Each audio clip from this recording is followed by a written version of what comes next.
خزاں کا موسم، زرد پتے اور پھل کی کٹائی۔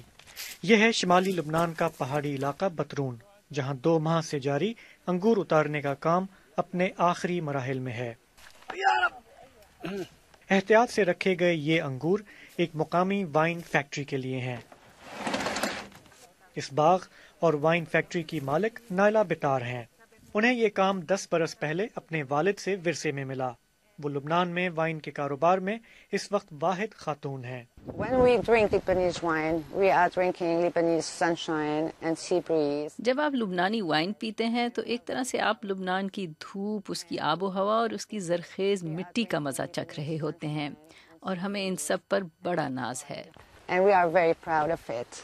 وائن تو بہت سارے لوگ بناتے ہیں، لیکن نائلہ بطار کے مطابق اچھی وائن بنانے کے لیے آپ کو اس کام سے دلی لگاؤ ہونا چاہیے۔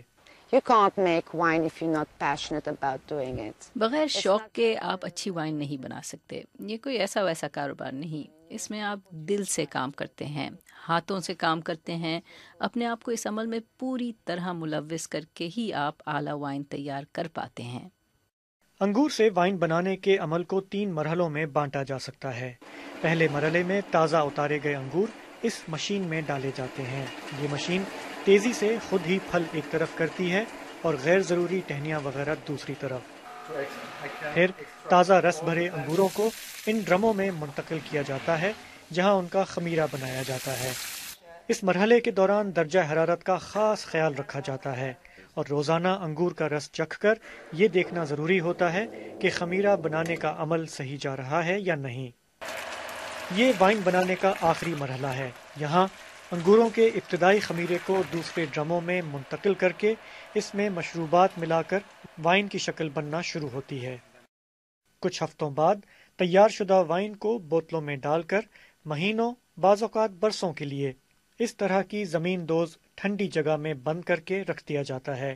لبنان کو ایک لمبے عرصے تک اس کی لڑائی تباہی کی وجہ سے جانا جاتا رہا ہے، لیکن یہاں پر جو کاروباری لوگ ہیں، انگور اگاتے ہیں، جو وائن بناتے ہیں، ان کا کہنا یہ ہے کہ وائن کے ذریعے ان کی کوشش ہوگی کہ اس ملک کا جو باہر امیج ہے اس کو بدلا جائے اور لبنان کو ایک ترقی یافتہ ملک کے طور پر پیش کیا جائے۔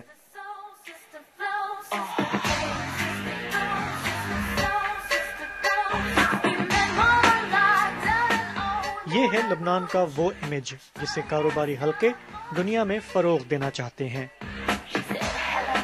بیروت میں اس وائن فیسٹیول کا اہتمام لبنان کی وائن کی بڑی بڑی کمپنیوں نے کیا۔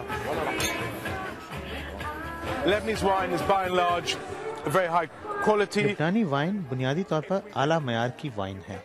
ہمیں چاہیے کہ اس کے ذریعے لبنان کا عالمی امیج درست کریں۔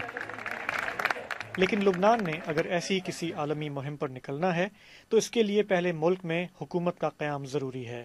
پچھلے کئی ماہ سے یہاں سیاستدان کوششوں کے باوجود حکومت نہیں بنا پائے ہیں۔ ایسے میں ان باغات میں کام کرنے والے اس امید کے ساتھ اپنے کام میں لگے ہوئے ہیں کہ انہیں اپنی محنت کا پھل ضرور ملے گا۔ شاہ زیب جیلانی، BBC، بیروت۔